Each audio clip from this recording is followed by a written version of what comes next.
Okay. So in the previous class, we have seen donor and acceptor type of impurities in a semiconductor. So by using that semiconductors, what it results, we have seen that. Next, we will see what is mass action law. Okay. So based on the number of acceptor ions and number of dopant ions, there are like if it is n type, so there will be number of donors. So number of donors will be high in n type of semiconductors, and number of acceptors will be high in the p type of semiconductor. So whatever is the type of semiconductor, there is a law that states that at thermal equilibrium, basically the product of number of free electrons and number of free electrons means the concentration of free electrons and the concentration of holes will always be a constant. That means the number of holes here, suppose the number of electrons are represented by n, and number of basically free electrons, number of free electrons and number of free holes is represented by p. Okay, then this mass action law states that the product of n and p, that is the concentration of electrons, free electrons, and concentration of holes, will always be equals to ni square. Okay, so where this ni is called intrinsic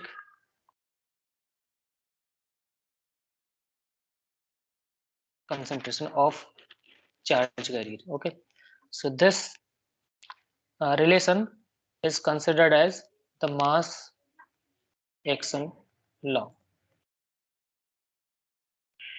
Okay, so here we are going to say like at equilibrium,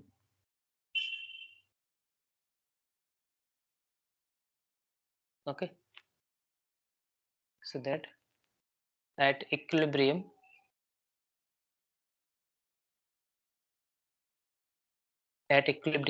the product of free uh, this is a negative charge electrons, this is positive charge holes, so we can call like at equilibrium the product of negative charge carrier negative charge carrier and positive charge carrier concentrations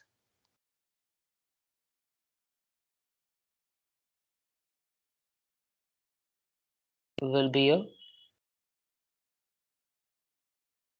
constant, and this constant will be independent of whether it is acceptor type of doping or whether it is donor type of doping. So it will be a constant that will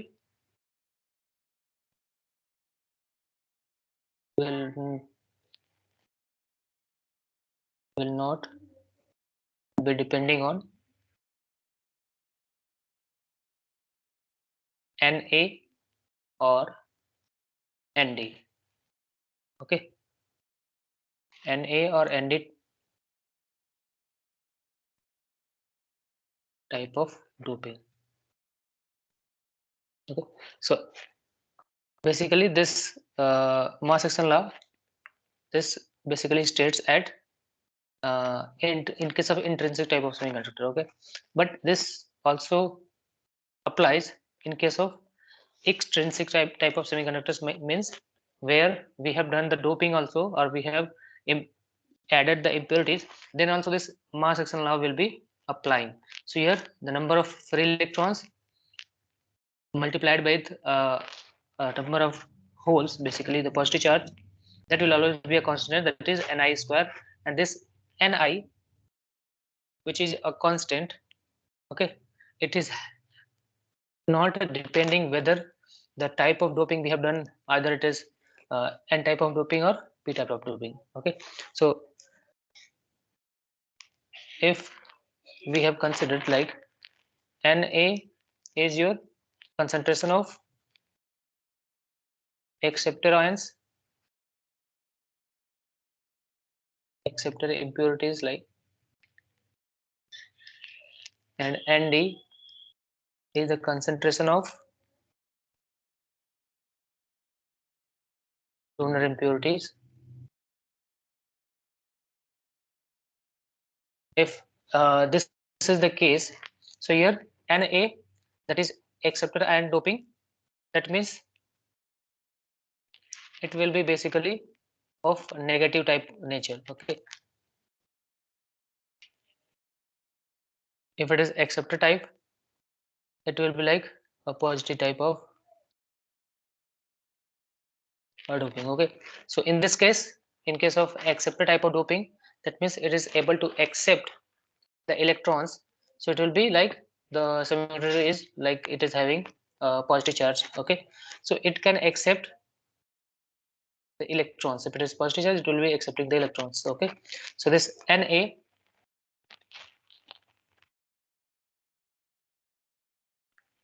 sorry, so this is like, if it is Na, that means acceptor type of doping.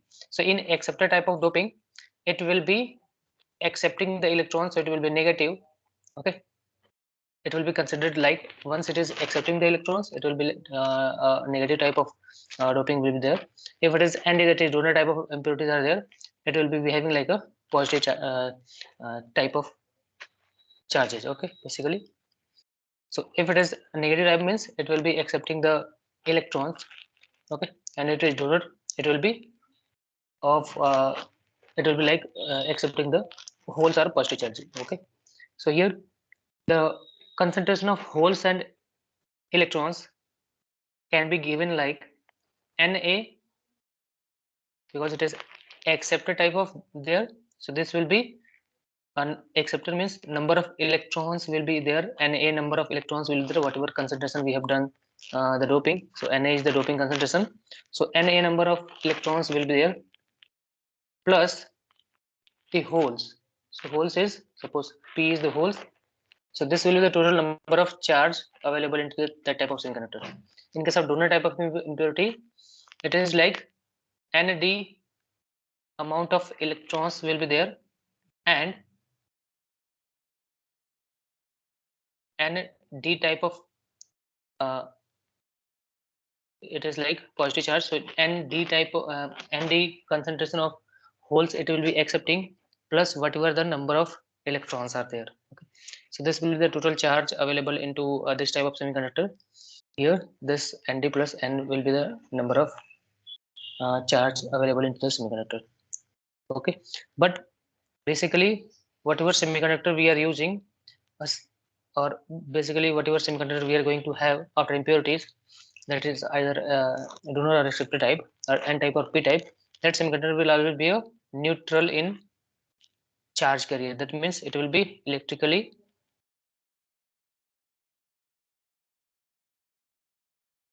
it will be basically an electrically neutral type of semiconductor. Okay, that means electrically it will be having uh, equal amount of positive and negative charge carriers. Okay, so here the semiconductor will be called electrically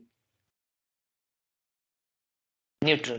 That means the positive charge, amount of positive charge will be equals to amount of negative charge. So that we will be equating. Okay, so in case like here Nd plus holes, so this is like the total holes that will be there are the positive charge that will be here. It is negative charge, so it will be total positive charge here, and this is positive charge, so total negative charge, so it will be donating. Okay, so these two charges will always be equal.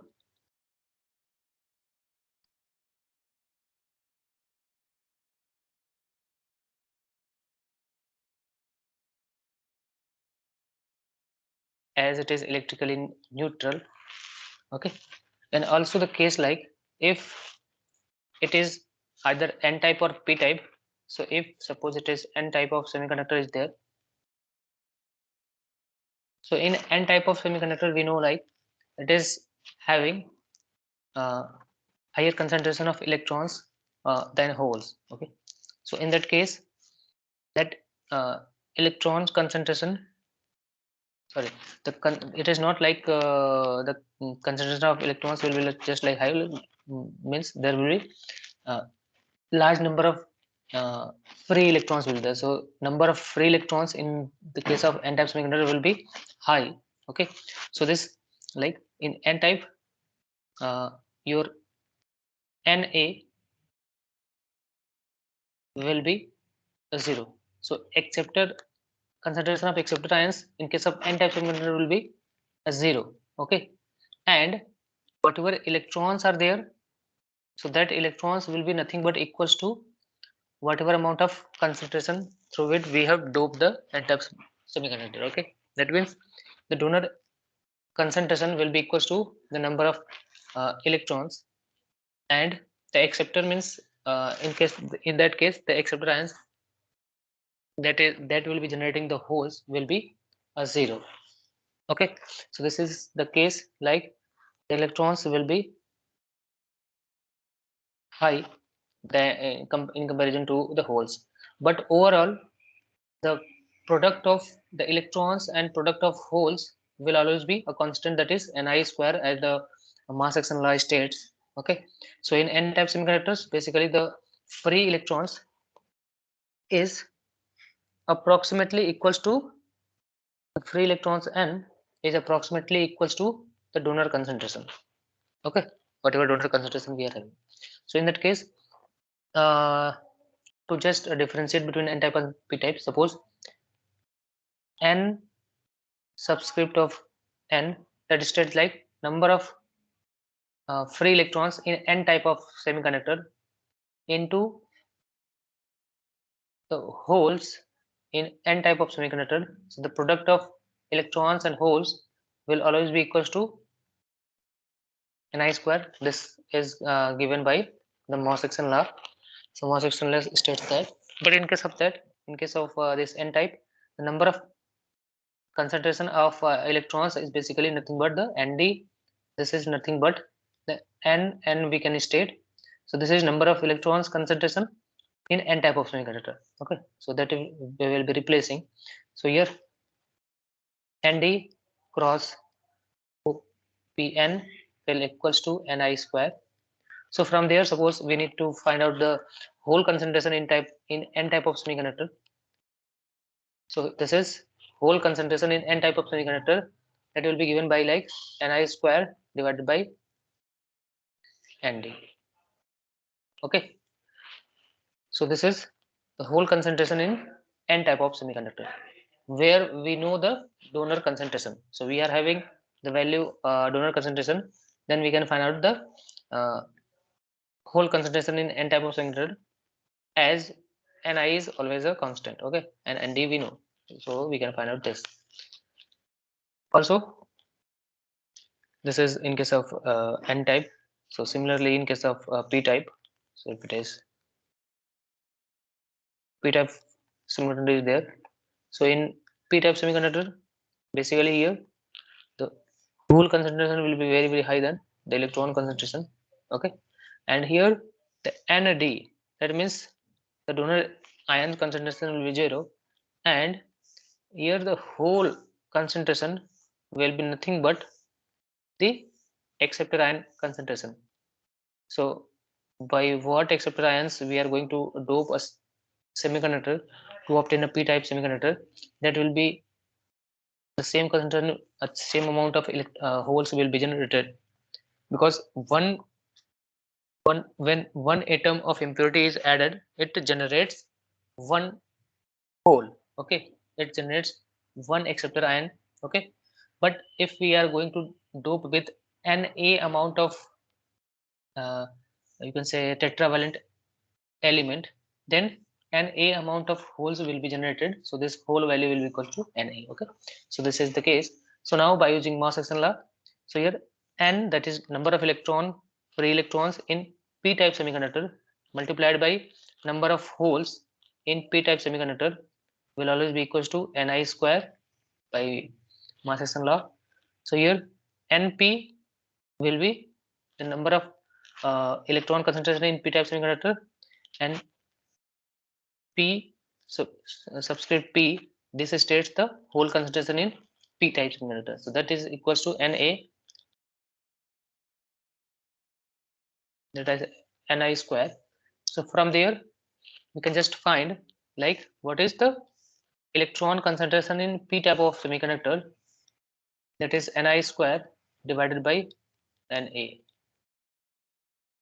So basically this is the electron concentration in p-type semiconductor, and here in above case it was hole concentration in n-type semiconductor. Okay, so based on these formulas, some numerical questions can be asked. So this is very easy to remember also, so you will not be confusing with it. So based on that, some numerical questions can also be there. So if time permits, we will be seeing in the last some one or two questions based on these formulas. Okay, so just we will analyze some other cases, like variation cases. So with respect to the mass action law, we have seen the number of electron and number of holes relation, like how it will be depending, and its product is always a constant. Okay, so in that case we will see, like suppose if a semiconductor is there, if suppose a germanium is the semiconductor, in that we are doping this germanium with an Na, that is Na amount of acceptor ions, then it will be, if it is acceptor ion, it will be a p-type semiconductor. So after doping it will become a p-type semiconductor. Okay, so after doping it will be p-type, but suppose along with Na we are also doping it with Nd concentration of donor ions. Okay, so if a single semiconductor is going to dope with Na and Nd type of concentrations, then the overall the resulting semiconductor that we will be obtaining, that will neither be an N type or neither be an P type. So this, because here the acceptor ions and donor ions are having Na and Nd concentration, then if Na and Nd is equal,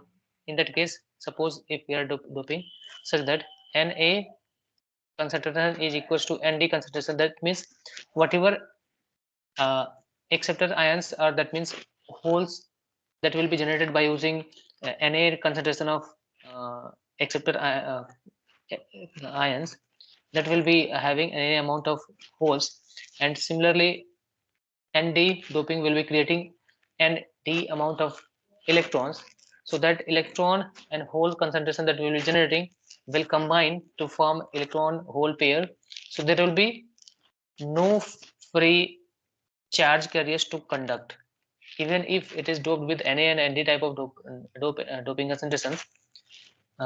It will not be having any free electrons or free holes to conduct a current. So overall this will result, then this will result, basically the result will be an intrinsic only. Okay, so if we are doping with Na and any type of dopant, both of equal concentration, then the resulting semiconductor will always be an intrinsic only. So if we are doping with only Na, it will be of p type. Okay, so we can just write here. So if we are doping with Na, it will become of p type. If we are doping with Nd, it will be of n type. But if we are doping with both Na plus Nd, so now we are doping with Na plus Nd amount of concentration we have doped, then it will be again a intrinsic semiconductor only. Okay, so this is one of the case. Second is like, suppose we are having n type of doping, or n type of doping, and we have obtained n type semiconductor. So in n type of semiconductor, suppose we are going to introduce, if it is n type of doping concentration, n type of semiconductor is there, we may have Nd amount of donor concentration while adding the impurities. Okay, but suppose in that we are going to add Na type of dopant or impurities. So in n type of semiconductor, if we are going to introduce acceptor impurities, then it will be like, it will keep on reducing the electrons basically. So in Na holes, it will be contributing the holes. So if Na is less than or equal to Nd, so here we have obtained n type semiconductor. That means here Nd amount of doping have been already done. So if Na is less than Nd, in that case the semiconductor will be of n type only. If Na has become equals to Nd, in that case it will be of intrinsic nature. And in the third case, it is like, suppose if Na is greater than Nd, Na concentration that we are introducing, it is more than the Nd concentration of the donor impurities, then in that case the n type semiconductor will become a p type semiconductor. Okay, so this is all about the amount of charge carriers that is being generated while performing the doping or while introducing the impurities. How the concentration of electrons or holes are varying, with respect to that we will be deciding whether it is n type or p type or an intrinsic semiconductor. Okay, so by a doping we can see in that case. And also if we find, like suppose in that case it was n type of semiconductor but it has become p type of semiconductor. Okay, so it is this is the case. In that case uh, the concentration, basically the number of electron and holes that we will be deciding will be depending on the difference of Na and Nd. So here if it is it has become p type semiconductor, then the whole concentration, that means if it is p type means whole concentration is greater than the electron concentration. Okay, so here the whole concentration will be given by basically the Na minus Nd. Okay, so this will be the whole concentration. Similarly, if in case of doping, that accepted doping that we are doing to n type of doping semiconductor, such that Na is equals to Nd, in that case it has become intrinsic, means the whole concentration has become equals to the electron concentration. That means if hole and electrons are equal, then it will be forming a pair, and once it is in a pair form, it will be not free to move. That's why it has become an intrinsic semiconductor. Sorry, intrinsic semiconductor. Okay, so this was the all about basically the MOS section law. Okay, so the next we will see some electrical properties of germanium and silicon, such that it has been doped.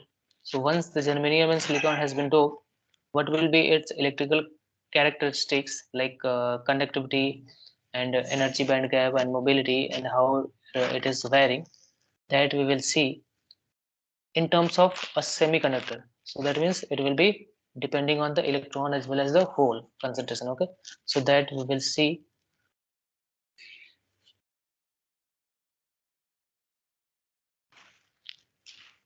Okay, clear.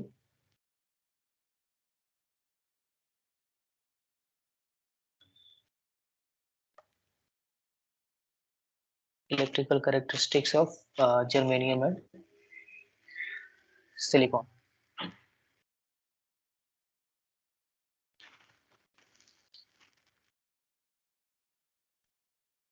So basically, in case of mass action law, we have compared the concentration of electrons and concentration of holes.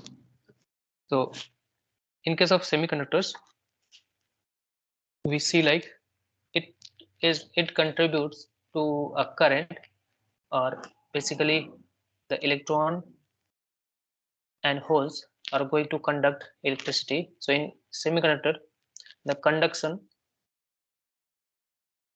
is basically contributed by electrons as well as holes. So that's why it is called, the semiconductor is called bipolar type of uh, bipolar type of uh, element, that is having electron as well as holes, like two uh, type of carriers that is of opposite nature. So one is positive and another one is negative. Okay, so it is a bipolar, it is having two type of carriers, that's why it is called bipolar. So semiconductor is a bipolar type of element basically. So here electron and holes are having an opposite type of nature. So this is in electrons, it is negative and it is positive. But in case of metals, the conduction is basically given by only the electrons. That's why it is called unipolar type of element. A unipolar type of element. Okay. So, but our study is basically on semiconductors. So we will be focusing on the electron. So whatever electrical characteristics are there, so that will be depending on the electron as well as the holes. That means the negative charge as well as the positive charge. Okay. So the conductivity that we have seen. So in the last classes we have seen the conductivity is given by the relation of current density, that is J, and the electric field basically. Okay, so here this J, that basically represented by like N Q into Vd.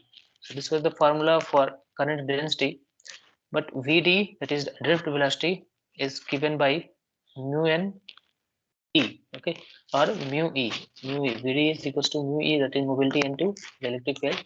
So current density we can write NQ mu E, or E is basically represented by E. Okay, so here this we by default we consider is NQ mu E. So this is N. So this N is basically the charge carrier charge concentration. Okay, but in semiconductor the charge can be of electrons or holes, that is positive and negative. So we need to consider this charge as constituent of a negative part and a positive part also, that is by electrons and by holes also. So this formula, that is current density, that will be considering that J will be given by, first is this was the N was in that case was charge carrier, that was we are dealing with the metals. Okay, so in that case in the previous class we have seen this current density in case of metal. So here the number of electrons were the only conductor, that's why only N was represented. But here in case of semiconductor, the current density will be given like the first like by electrons, so it will be N Q N Q mu. So mu for electrons, it is represented by mu N. So mu n represents the mobility of electrons into E. So this will be the case in terms of the electron as a charge carrier. Similarly, we need to consider the holes also. So hole concentration is given by the P into Q. Here mu P. So mu P will be your hole mobility and multiplied by electric field. So this will be the current density in case of the semiconductors. Okay. So from here we can just see. So here we can take Q and E as common. So here n mu n plus P mu P into Q E. This will be the J. So this is your current density. So once we have the current density,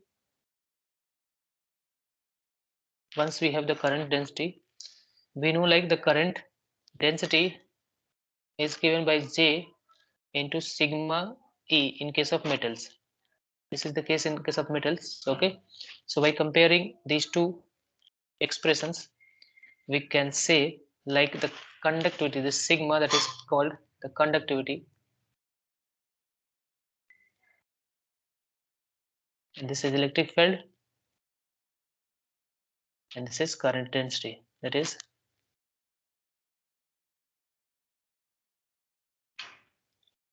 okay. So by comparing these two equations, we can find like the sigma is given by n mu n plus p mu p. Okay, so this is uh, the conductivity of a semiconductor. This is conductivity of a semiconductor. So in that semiconductor, there will be constituent charges are electrons and holes. So the conductivity will be given by this basically. Okay, not only this, by comparing it will be this multiplied by Q. So Q will also be there.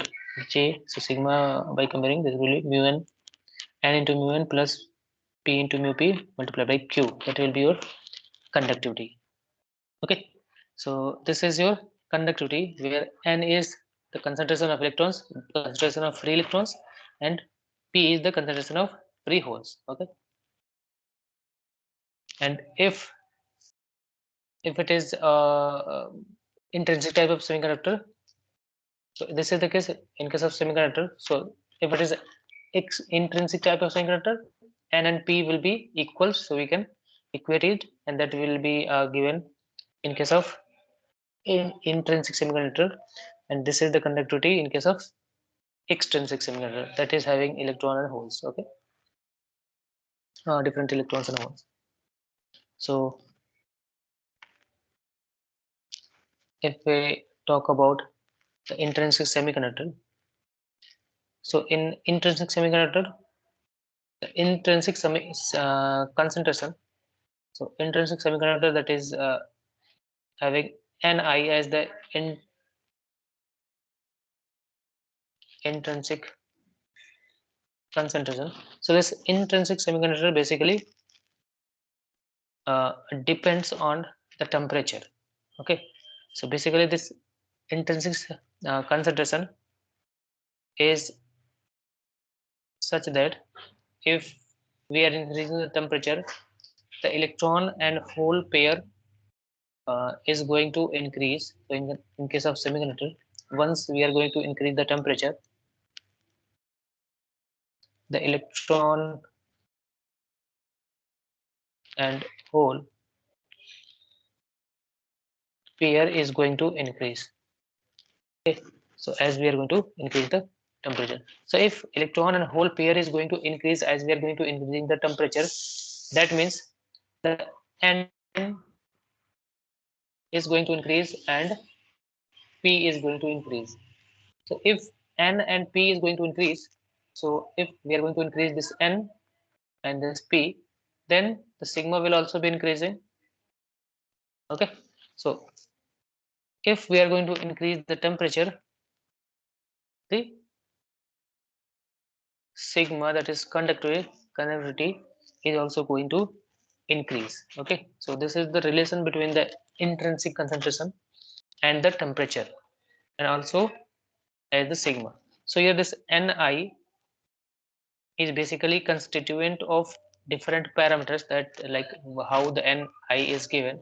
So Ni is given by A0 T to the power 3, okay,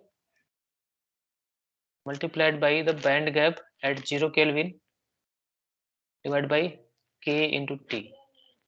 So this is the formula to give Ni. Okay, so in that, at room temperature, this Ni, whatever Ni value is there, that is fixed, and so that means it will be depending on the temperature. So Ni concentration is a constant at constant temperature basically. So if we are going to increase the temperature, this Ni value will also be increasing, as the increasing temperature will basically create hole and electrons, so that hole and electrons will be free to conduct, so Ni value will also be increasing. Okay, so here A0 is basically a constant that is independent of temperature. So this is a constant that is independent of temperature. Eg, that is a band gap energy. This band gap energy is depending on the temperature. We have already seen the relation, like how this Eg is going to depend. But here Eg 0 is there. That means it is the Eg at 0 Kelvin. So if it is Eg at 0 Kelvin, that will be a constant with respect to temperature, and we have already done this. And K is called a Boltzmann constant. So K is your Boltzmann constant. It is having a unit like electron volt per degree Kelvin. Okay, so this is temperature. So this is how. So in the objective type of questions, there can be a direct relation between, like how Ni is depending on the temperature. Okay, so in the question also, Ni concentration at particular temperature will be given to you, and you need to find the Ni value at some other type of at some other temperature. So by having the relation like the Ni is directly proportional to 10 to the power 3. Okay, so we can directly relate from here also.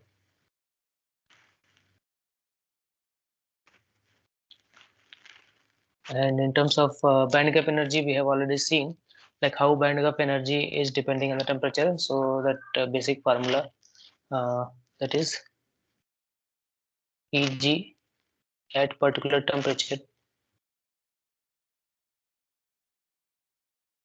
Eg at particular temperature T is basically given by Eg 0, that means Eg at 0 temperature, minus, because Eg, that is energy band, is basically reduces as we are going to increase the temperature. So it is Eg 0 minus beta into T. So this is the case, or this is the temperature, okay, relation with energy band there, and this beta value that we have already seen, so we can just refer to that. One of the important parameter that we will be seeing next is the mobility, like how the mobility variation is there. So basically, the mobility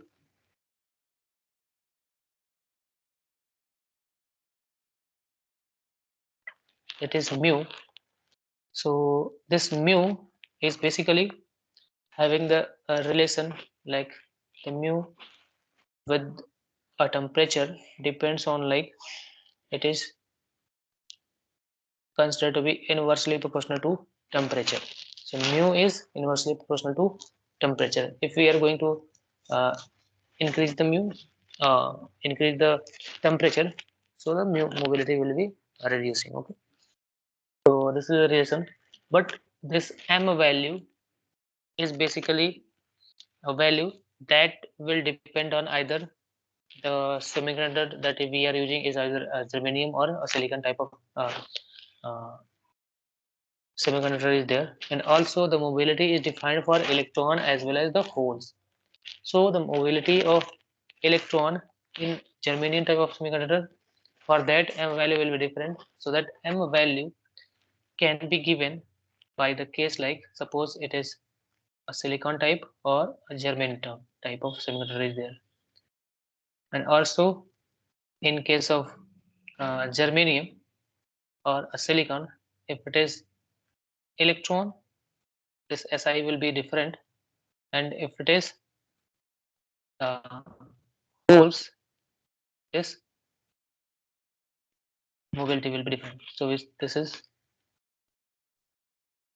mobility parameter, we can call it, or the we can directly write m value, like how the m value is defined in case of silicon and germanium.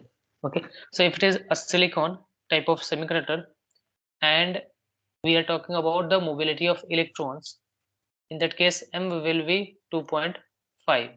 And similarly in case of silicon, if it is holes, we are talking about holes, the m value will be 2.7. Similarly, if we are talking about a germanium type of semiconductor is there, and in that case we are talking about the mobility of electrons, then m value will be 1.66, and in case of holes the m value will be 2.33. Okay, so this is the relation. So from here we can see the value of m. So we can just see like uh, some points we can conclude from this relation, like how this is going to affect the mobility. So from there we can just say the mobility of holes, like it is mu is directly proportional to t to the power minus m. So if m value is high, that means the variation with respect to temperature will be high in that case. So here if we compare the electron and hole, the whole value in case of hole, the m value is high, either this germanium or silicon. In that case, with respect to electron, it is having electron is 2.5, it is 2.7. Here in germanium it is 1.66 and it is 2.33. That means the whole variation, the mobility of holes, we can just conclude like mobility of holes, mobility of holes basically affected more than electron mobility. Okay, so at different temperature, if the mobility of electron is affected by 1.2 times, then the mobility of holes will be varied with respect to 1.6 or more than, you can suggest 1.2 times. Okay, so this is just a representation, not that value. Okay, so mobility of holes will be affected more than electrons, that will be concluded by this value. The next point that we can conclude is like in case of silicon, either it is electron or holes, the m value is high in case of silicon. Okay, so in germanium 1.6 is there, in silicon it is 2.5, in germanium it is 2.33, in silicon 2.7. So in silicon we can say like silicon will be basically silicon mobility will be more affected than the germanium mobility. So we can just conclude like silicon mobility will be affected more than germanium mobility. Okay, so if silicon mobility means silicon it is electron or hole mobility. In germanium it is either germanium electron or hole mobility in germanium type of semiconductor. Okay. So your mobility varies with respect to inversely varies with respect to the temperature. And also we will see like how the mobility varies in case of variation in the electric field. Okay.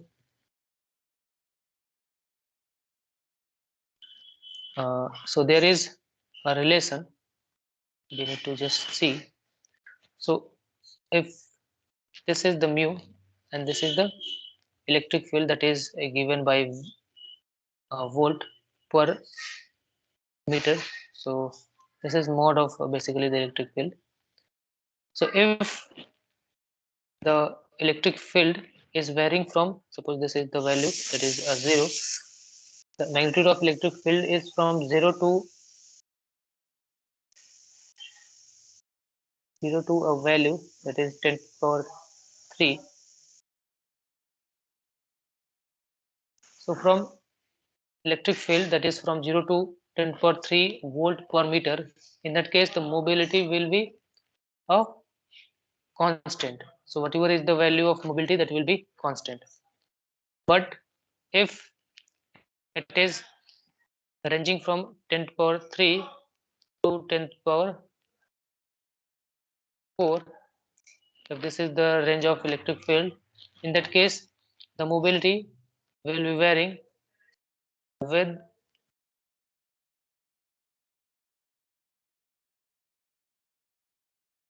this curve. So this relation is basically like mu is varying with 1 by under root electric field. The next case is like if it is varying from 10 to power 4 to 10 to the power 7.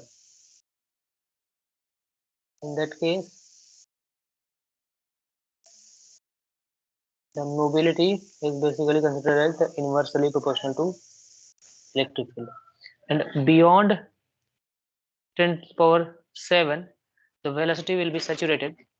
The velocity saturation effect will be there.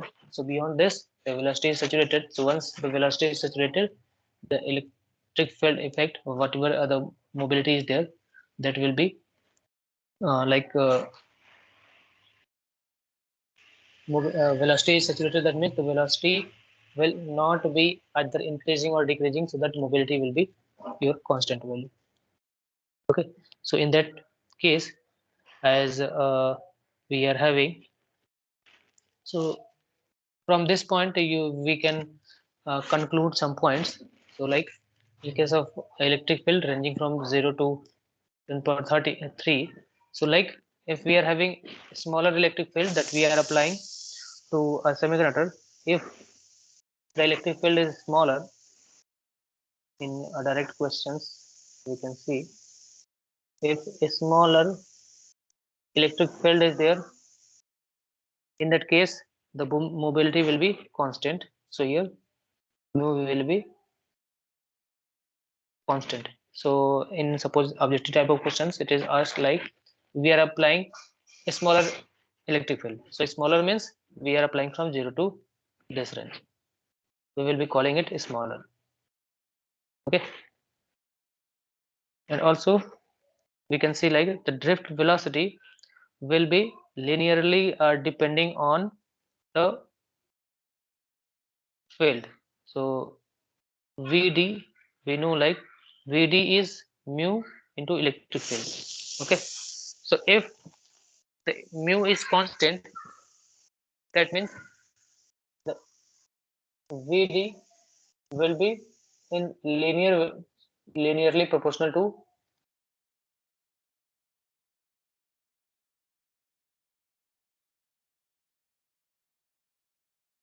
electric field, as mu is constant. So this is the case, or let's see like Vd is directly equal to E. This is the case in case of electric field is smaller. The next case we will see if the electric field is if electric field is larger. So in that case, the mobility of a charge carrier basically decreases. So if the mobility electric field we are increasing, that means electric field is large, the mobility will basically decrease. So this is basically points that is with respect to whether we are applying a higher or a smaller electric field. Okay, so if the electric field is larger, in that case, some points that we can conclude is mobility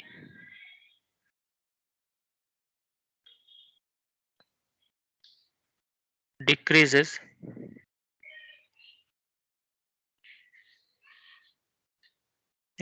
for, just we can write, mobility decreases for larger electric field, or if it is larger electric field, the mobility will decrease. The next point we can see, like, the drift velocity basically enters into a saturation for larger applied electric field. So velocity saturation occurs, that means drift velocity will be such that, so drift velocity is given by like mu into e. So if we are going to have the inverse relation, or it is going to decrease with respect to increase in mobility, increase in electric field. So here, if we are increasing the electric field, but the mobility will decrease. Yes, I'm just closing. Yeah. So once we are increasing the electric field, mobility is going to decrease. So overall, this VD will be constant. Okay, so that will increase and decrease will make a balance. So here the VD will be your constant. That will be a saturated value.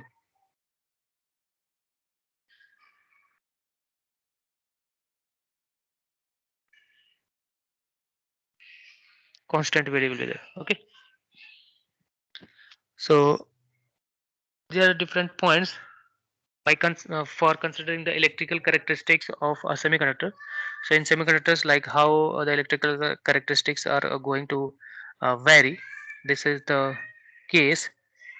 Now we will see the next point into the next class, and also we will be planning to have some extra classes. Okay, so I will be letting you know what will be the timing.